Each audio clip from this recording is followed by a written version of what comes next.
여러분, 어제 제가 포도나무 이야기 하던 것 좀 잘 들으셨는지 모르겠어요. 제가 말씀드렸지만, 이 성경에서 나오는 뭐 동물이라든지 식물이라든지 이런 것들에 대해서 우리가 조금 이제 관심을 가지고 생각해 보는 게 성경을 이해하는 데 많은 도움이 됩니다. 왜냐하면 하나님은 창조주이시지 않습니까? 그렇죠?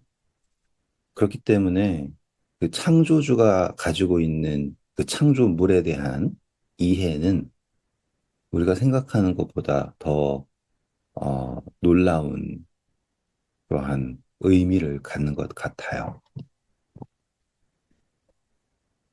그래서 우리가 생각을 할 때, 예수님께서는, 어, 뭐라 그러죠? 그 당시에 이제 회당에서는 예배를 주로 드렸고요.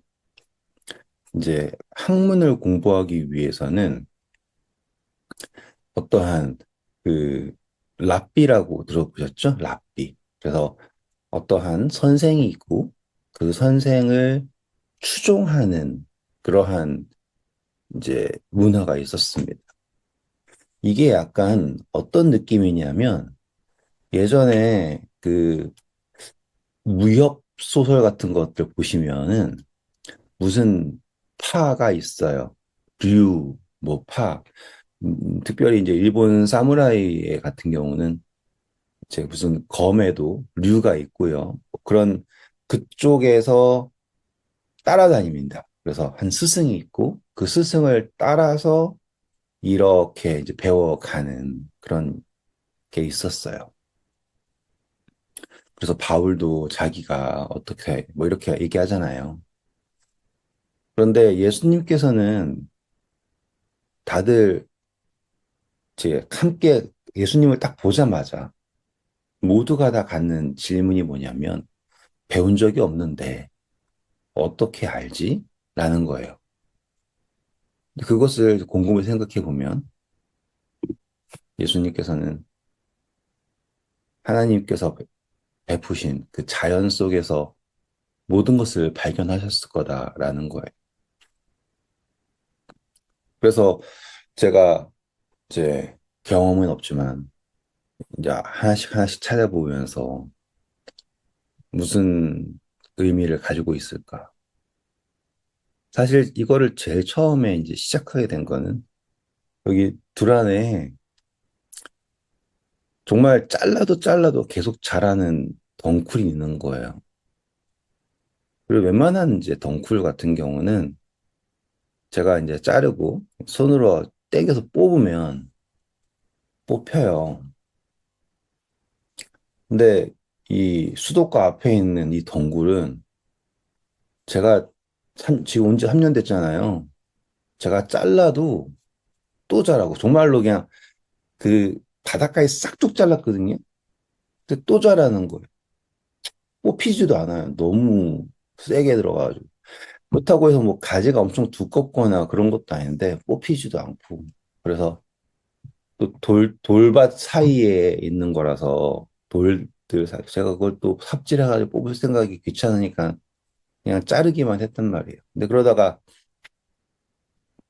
올 초에 원주시사님이 그게 포도나무라는 거예요.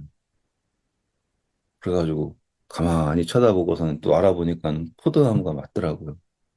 물어보니까 집사님이 심으셨다든지 모르겠어요. 누군가가 심었다 그러는데 그거 놔두면 자라는데 왜 잘라버리셨어요? 그때면은 뭐 집사님도 잘 모르시는 것처럼 하시더라고요. 그래서 이제 신기해가지고 봤어요. 그런데 제가 계속 잘랐던 사람이잖아요. 이게 그냥 나쁜 덩굴인가 싶어서. 근데 또 자라고 또 자라고 끝까지 자라는 걸 보면서 야, 이 포도나무가 갖는 생명력은 대단하구나. 이제 거기에서 이제 시작된 이야기예요.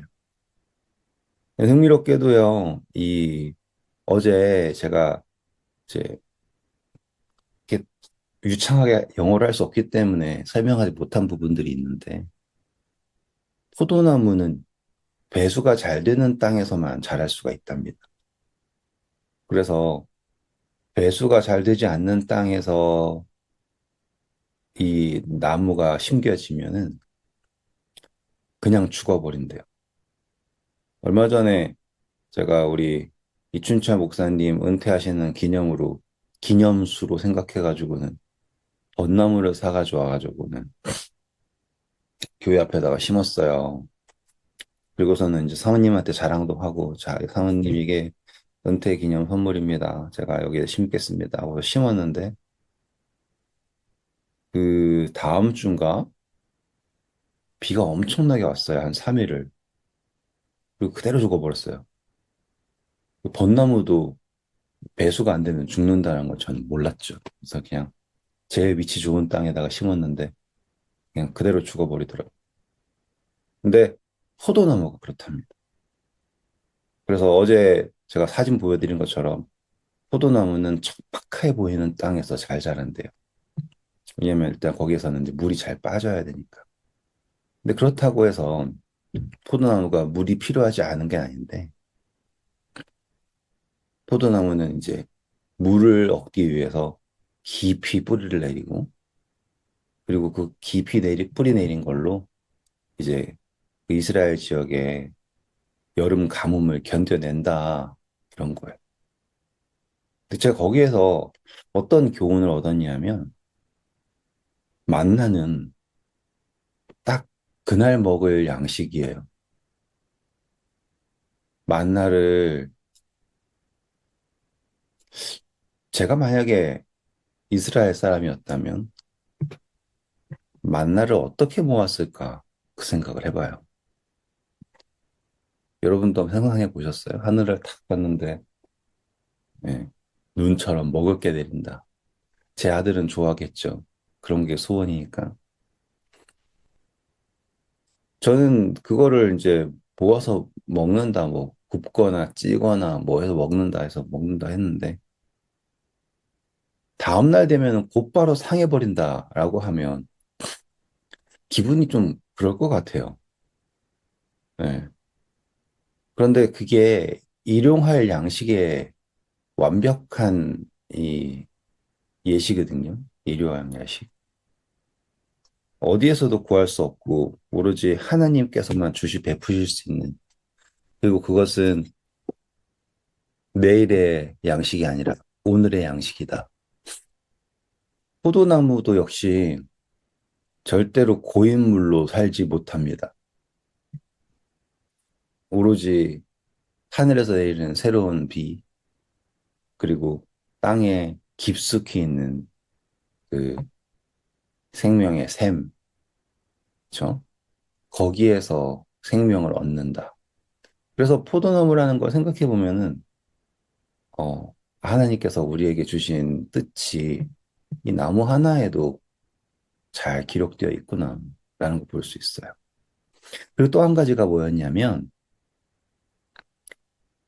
포도나무는 뿌리가 서로 그러니까 다닥다닥 붙여 심어도 얘네들이 서로 싸우지 않고 그 뿌리가 뻗치고 함께 자라요. 그리고 그 땅 속에서 그 뿌리들이 또 합쳐져서 한 나무처럼 된답니다. 똑같이 오늘 우리도 그리스도인이 하나 된다라는 게 그런 의미가 아닐까. 몸은 따로따로인 것처럼 보이지만 우리가 예수 그리스도라는 한 뿌리에서 함께 있는 게 아닌가. 제가 이제 성경을 읽을게요. 요한복음 15장을 읽을 때 이 포도나무에 대한 예수님의 말씀을 읽을 때 우리가 한 가지를 더 생각해야 될 게 있습니다. 그거는 이 말씀을 하실 그 시기가 그냥 평안하게 얘들아 저기 포도나무가 있지 참 좋아 보이지 이런 느낌이 아니라 십자가 바로 직전의 장면이에요. 그렇기 때문에 예수님께서 이 말씀을 하신다라는 게 어, 그냥 좋은 얘기 한번 들어보렴 이런 느낌이 아니라 예수님께서 그 마지막 여정을 앞두시고 제자들에게 하시는 마지막 호소다 생각하셔야지 돼요. 제가 읽어볼게요. 요한복음 15장 1절. 내가 참 포도나무요. 내 아버지는 그 농부라. 무릇 내게 있어 과실을 맺지 아니하는 가지는 아버지께서 이를 제해버리시고 무릇 과실을 맺는 가지는 더 과실을 맺게 하려 하여 이를 깨끗게 하시느니라. 너희는 내가 일러준 말로 이미 깨끗하였으니 내 안에 거하라. 나도 너희 안에 거하리라. 가지가 포도나무에 붙어 있지 아니하면 절로 과실을 맺을 수 없음같이 너희도 내 안에 있지 아니하면 그러하니라. 나는 포도나무요 너희는 가지니 저가 내 안에 내가 저 안에 있으면 이 사람은 과실을 많이 맺나니 나를 떠나서는 너희가 아무것도 할 수 없음이라. 사람이 내 안에 거하지 아니하면 가지처럼 밖에 버리워 말라지나니 사람들이 이것을 모아다가 불에 던져 사르니니라. 너희가 내 안에 거하고 내 말이 너희 안에 거하면 무엇이든지 원하는 대로 구하라. 그리하면 이루리라. 너희가 과실을 많이 맺으면 내 아버지께서 영광을 받으실 것이요. 너희가 내 제자가 되리라. 네, 이 이야기를 다 읽고 싶지만 여러분 여기에서 우리가 보셔야 할 게요. 첫 번째, 예수님께서는 자신을 참 포도나무라 소개하셨습니다. 그런데 거기에 농부라는 개념을 넣어요. 내 아버지는 농부다. 나는 참 포도나무. 그런데 이 농부는요, 어떤 농부냐면 열매를 맺는 것을 바라는 농부예요. 그리고 이 농부는 잘 들으셔야 됩니다. 이 가지를 어떻게 하냐 하면 2절에 보시면 열매를 맺게 하려 이를 깨끗게 하시는 농부예요. 열매를 맺지 않은 가지는 어떻게 하고요? 잘라버리고 열매를 맺는 가지는 더 열매를 맺게 하기 위해서 깨끗게 한다. 다시 말하면 가지는 어떤 가지일까? 열매 맺는 가지는 깨끗할까? 열매 맺지 않는 가지가 더 깨끗할까? 이 개념이 아니죠. 그렇죠? 가지가 있는데 그 가지가 나무에 붙어 있는데 왜 열매를 안 맺을까요? 그게 바로 4절에 나오는 내 안에 거하라. 나도 너희 안에 거하리라. 라고 했죠. 이 말이 바로 우리가 교회에 다닙니다. 그게 신앙을 합니다. 이게요, 포도나무에 붙어 있기만 한 가지입니다. 뭐라고요? 포도나무에 붙어 있기만 한 가지. 그런데 그 가지 안에는 그 참 포도나무에서 온 그 수액, 그 생명이 없어요. 붙어 있기만 합니다. 붙어 있기만 한데 어떤 일이 생길까요? 그래서 농부이신 하나님은 그 가지가 붙어 있는가에 판단을 기준으로 주지 않습니다. 농부이신 하나님은 그 가지가 열매를 맺는가에 그 판단을 줍니다. 한번 가지들끼리 서로 서로를 네, 평가한다 해봅시다. 어떤 가지가 말하겠죠. 나는 잎사귀가 많다. 나는 예쁘게 생겼다. 나는 가지가 굵다. 이렇게 하겠죠. 열매라는 것을 쏙 빼고 본다면요. 근데 목적은 무언가? 열매예요. 열매.